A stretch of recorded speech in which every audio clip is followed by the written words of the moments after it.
No tere, Jüri, et sa lähed kohe lähed lavale või? Lähen lavale ja Eurovisioonil esinen. Ja kas kõik sammud on peas, kas kõik on selge? Ja samme on palju, aga sammud on peas. Olen väga positiivselt meelestatud. Ma arvan, et ma võidan.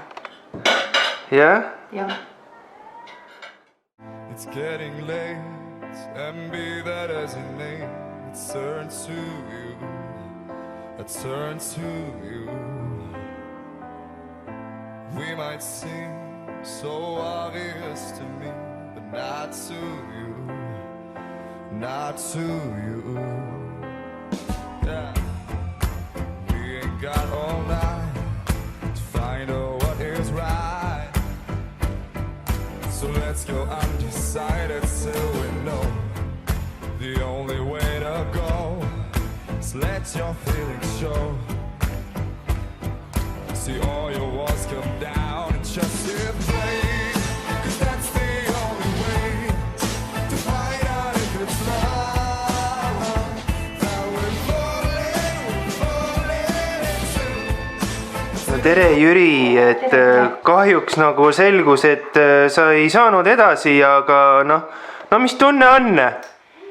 Ei, ma olen väga õnnelik, et mina andsin endast, nagu ma arvan, te nägite seda ise laval, et ma andsin endast 150%, et liigutusi oli väga palju, te ei kujuta ette, kui kaua ma neid tegelikult õppisin, ja ma sain need kõik pähe ja no mina olen väga õnnelik, ma lihtsalt loodan, et Eesti rahvas pahane ei ole, et noh, teate küll, seda Eesti rahvast alati hakkavad süüdistama siin teisi, et mina ei ole süüdi, mina andsin endast 150%. Ja kuidas te jäite oma kostüümiga rahule, et kas kõik klappis, kas kõik sobis, istus?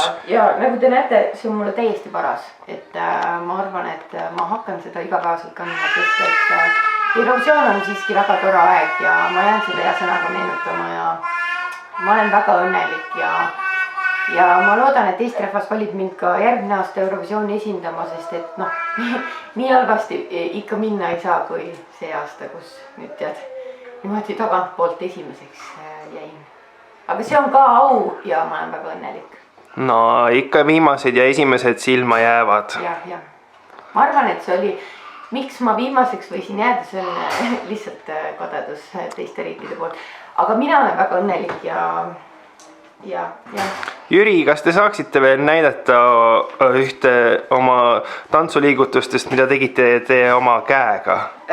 No mul on praegu väga raske ette kujutada, millist te mõtlete, sest neid oli väga palju. No näidake top 3 sellisel juhul. Oi, mõtlen, see on 1000 top 3 näidata, aga ma võin, noh, hitid olid siiski, rahva lemmikud olid. Ja teine liigutus, mis on muidugi totaalselt erinev, oli. Okei, ja siis veel. Ja see võttis kaua aega ja ma ei ärge kodus järgi praegu. See viimasega te mõtlesite nagu iseennast, ma saan aru. Ja sellega ma mõtlesin, et tule siia ja mina. Et juhuks tantsu kaugematele inimestele siis. Teil on nagu viipekeel nagu täitsa juba. Ja ma ütlen, selle esinemise taga oli lugu, mida paljud ei mõista ja need, kes mõistavad, on lihtsalt kadedad. Ja pluss veel mõistavad ka inimesed, kes ei kuule. Ma loodan küll, jah. Aga ma olen väga õnnelik.